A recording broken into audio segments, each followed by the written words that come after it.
Seiring berjalannya waktu, masyarakat di dunia, termasuk Indonesia, tidak lepas dari media sosial seperti Twitter, Instagram, dan TikTok. Indonesia termasuk 5 negara terbesar dengan pengguna TikTok terbanyak. Hal ini dikarenakan TikTok dapat membuka peluang untuk mencapai cuan dan popularitas. Pertanyaannya, bagaimana bisa platform yang kalanya ditentang banyak pihak justru kini menjadi sumber ladang cuan? Mari kita bahas bersama-sama.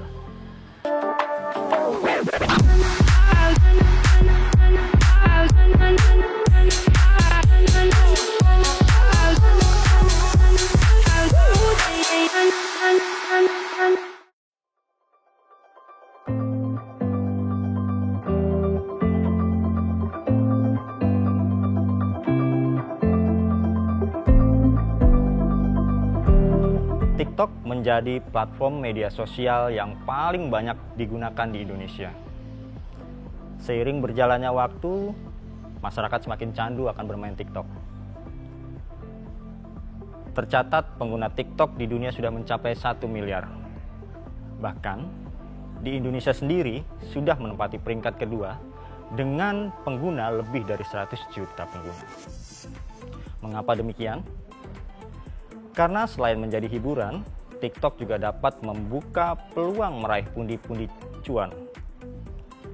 Tim Litbang Media Indonesia sudah melakukan wawancara dengan para konten kreator ternama. Simak penjelasannya berikut ini.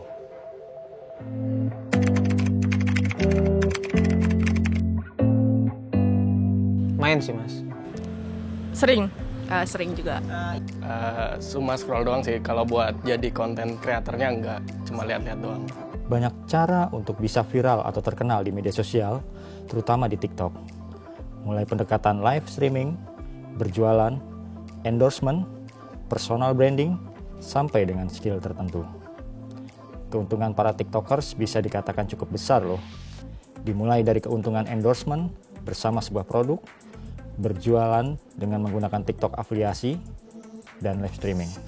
Bagaimana cara mendapatkan cuan dari TikTok? Dan bagaimana cara mereka membuat kontennya?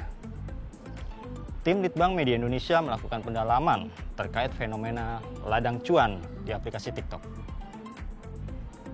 Tim kami telah mendatangkan beberapa narasumber TikTok dari ciri khas masing-masing, agensi, dan pakar psikolog.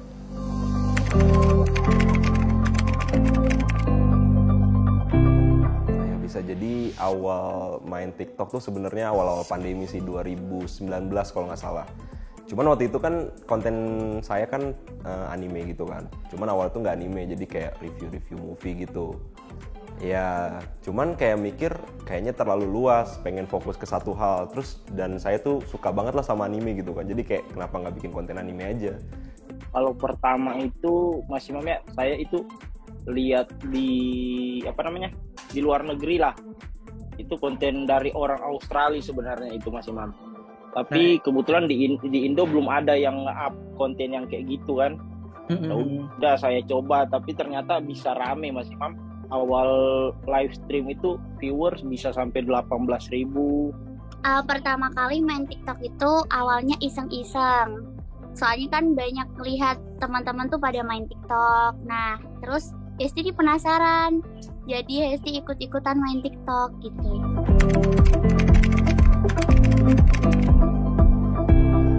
Uniknya tuh yang pertama langsung trending. Itu uniknya, iya. Jadi saya nge-review anime judulnya Isokan Friends. Terus tiba-tiba naik tuh. Karena sebelum-sebelumnya nggak pernah se-booming itu kan. Terus kayak udahlah bikin lagi. Justru pas bikin lagi nggak se-booming di awal. Pertama-tama Hesti awal kontennya tuh yang buat story WA yang ngeprank orang gitu loh Kak. Bilang gini, "Ayang, kamu udah makan apa belum?" gitu. Seolah-olah itu yang nonton video Hesti itu kayak dia tuh pacar Hesti gitu loh. Setelah itu Hesti bikin konten yang buat para editor jedak-jeduk yang nyebur itu.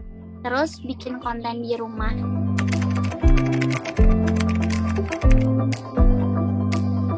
Minimal 20.000. Kalau hitungan sehari paling di angka 50k sampai 100 lah.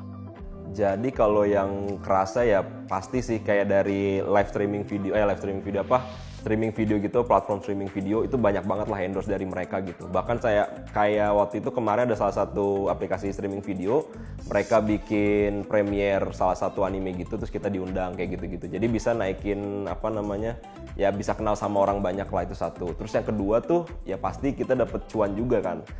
Jadi kebetulan saya tuh intinya udah nggak dapet duit jajan dari orang tua gitu, ya kan. Jadi mau nggak mau ya udah kita harus dapet duit nih dari mana nih? Ya udahlah, kebetulan lagi fokus TikTok, ya udah kita fokusin TikTok. Dan alhamdulillah kayak setahun setengah mungkin ya udah duitnya dari TikTok aja, dan itu bisa gitu loh. Endorse, terus live juga. Karena kan kalau kita live orang suka ngasih stiker gitu-gitu kan. Ya, terus endorse live, terus juga dari TikTok marketnya itu, TikTok Shop. Cuman biasanya kalau TikTok Shop itu afiliasi sama kan kayak gitu kan. Jadi kita dapat berapa persennya. Cuman yang paling gede mostly sih dari endorse gitu. Pernah di endorse salah satu brand baju lah. Itu ya UMR Jakarta. Itu satu video 2 story dan dapat baju. Kalau untuk selama ini sumbernya itu dari endorse ya Kak. Terus dari jualan TikTok Shop itu. Oh, dari gift. Gift saweran itu ya. Yang pertama itu dari dulu pengen ngebantuin bangun rumah buat orang tua. Itu dalam mimpi aku dari dulu. Alhamdulillah sekarang udah terlaksana. Terus yang kedua itu Hesti bisa beli motor.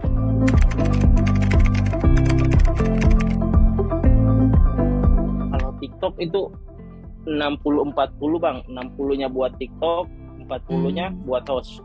Lumayan kan, misal satu koin kan kalau beli kan 170 perak. Kalau di WD ini tuh jadinya 70 perak. Tapi tergantung dolar sih, tapi mentok-mentoknya 75 lah. 75 rupiah lah.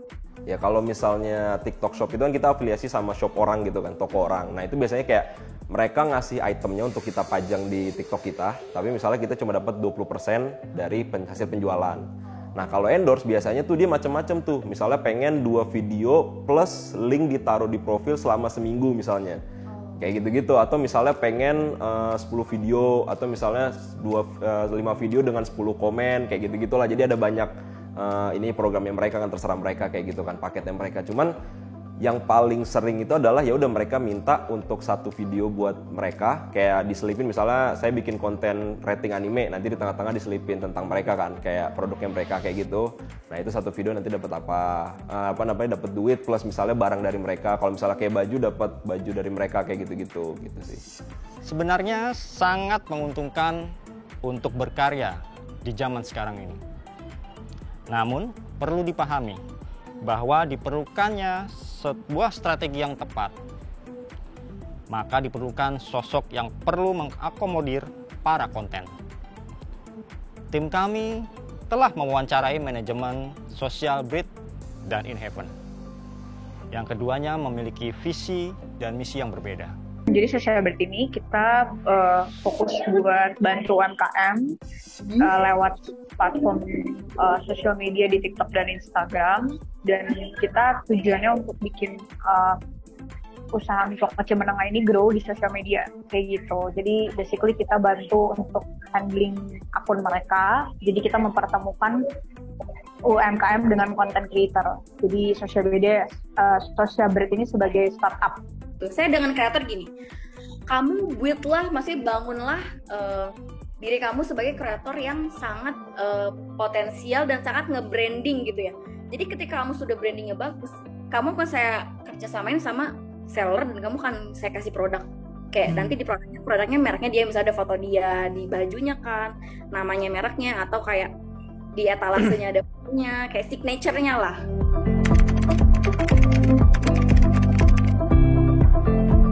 Kita sharing revenue-nya itu kita sesuai dengan omsetnya. Jadi ada minimum omset yang harus dicapai sama kita. Nanti dibagi persentase gitu, kita dapat berapa persen dari omsetnya itu. Bisa dari minimal 5 sampai kalau aku 20%. Oh, 70-80 sampai 80% mereka bisa dapat terima.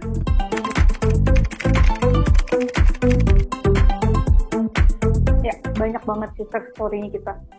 misalnya udah 2 tahun ya ada yang viewsnya tinggi banget sampai puluhan juta, ada yang dari satu cabang jadi punya banyak cabang, ada yang jadi bisa pertahanin karyawannya pas pandemi, ada yang omset TikTok Shop bisa 1M, banyak sih. Success story-nya baik banget yang sama kita. Jadi kalau ditanya, ya powerful banget sih selama 2 tahun ini TikTok itu. Gitu. Kan kita kenapa menggunakan TikTok ya karena alasannya kita sebenarnya bukan DA-nya TikTok, tapi kita tahu trennya itu lebih bagus buat UMKM kita pakai. Makanya kita sebagai platform yang menemukan mereka gitu dengan platform yang kita marketplace yang mempertemukan UMKM sama content creator dengan platform yang bagus ini nih kayak gitu, kita pakai si TikTok ini gitu. Mungkin kalau entah ke depan ada platform yang lebih bagus lagi dengan sesuai dengan UMKM ya kita pasti akan sesuaikan juga. Jadi sebenarnya di mana ada platform yang bisa mensupport kita akan sesuaikan lah untuk kebutuhan UMKM. Yang pasti goals si Social Bread kita buat bantu small medium business. Antara UMKM, antara seller. Karena seller kecil itu banyak yang punya toko TikTok, tapi mereka nggak tahu cara menghubungi kreator. Mereka cuma bisa nonton nih, "Ih, keren ya jualan sama dia, produknya gimana ya, produkku nih jualin sama dia gimana ya caranya," kayak gitu. Mereka akan cari kan, akan hubungin, masuk ke Instagram, di Instagram ada nomornya hubungi, kayak gitu. Nah, itu saya yang balas WhatsApp-nya nanti. Selain dari kreativitas para penggunanya, para penonton dengan sukarela memberikan kue dan gift. Bahkan ada beberapa netizen yang menyawer atau memberikan banyak uang untuk para TikToker. Tim Litbang Media Indonesia juga melakukan wawancara dengan masyarakat untuk menanyakan fenomena TikTok ini. Dan apakah mereka juga pernah memberikan gift? Oh, ya pernah lihat sih. Tahu. Aku tahu. Nge-give konten yang ini sih yang suka bagi-bagi di jalan tuh. Challenge di jalan misalkan kayak kontennya siapa sih namanya? Iben. Nah itu kayaknya masih seru sih. Ikut nge-give kayak gitu. Kalau yang kurang bermanfaat itu kurang mau ya. Kalau yang udah nyakitin diri sendiri atau yang parah-parah lah gitu, kayaknya kurang sih.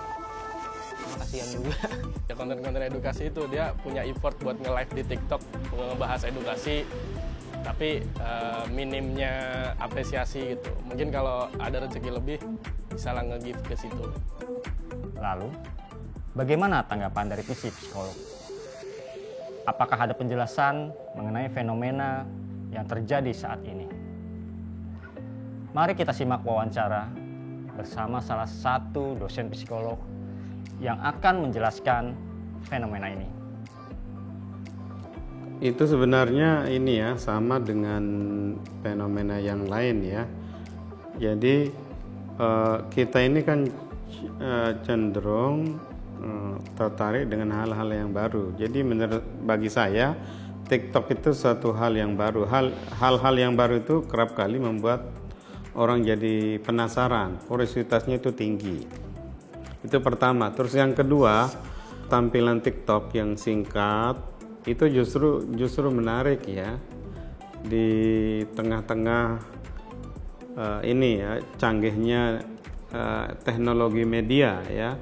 Karena di satu sisi teknologi media sosial ini membuat orang malas untuk mengetahui atau memahami banyak hal yang luas. Justru mereka tertarik untuk mempelajari, mendengarkan hal yang singkat-singkat. Karena hal-hal yang singkat itu akan di satu sisi akan memberikan peluang mereka untuk melakukan interpretasi yang bebas, berpikir yang bebas tentang satu hal. Jadi ada ruang interpretasi. Tapi di sisi lain itu justru membuat mereka pengetahuan dan informasinya nggak lengkap. Jadi saya kira TikTok dan yang semacam TikTok ini punya dua sisi itu. Itulah yang kemudian membuat orang jadi kecanduan, adiksi.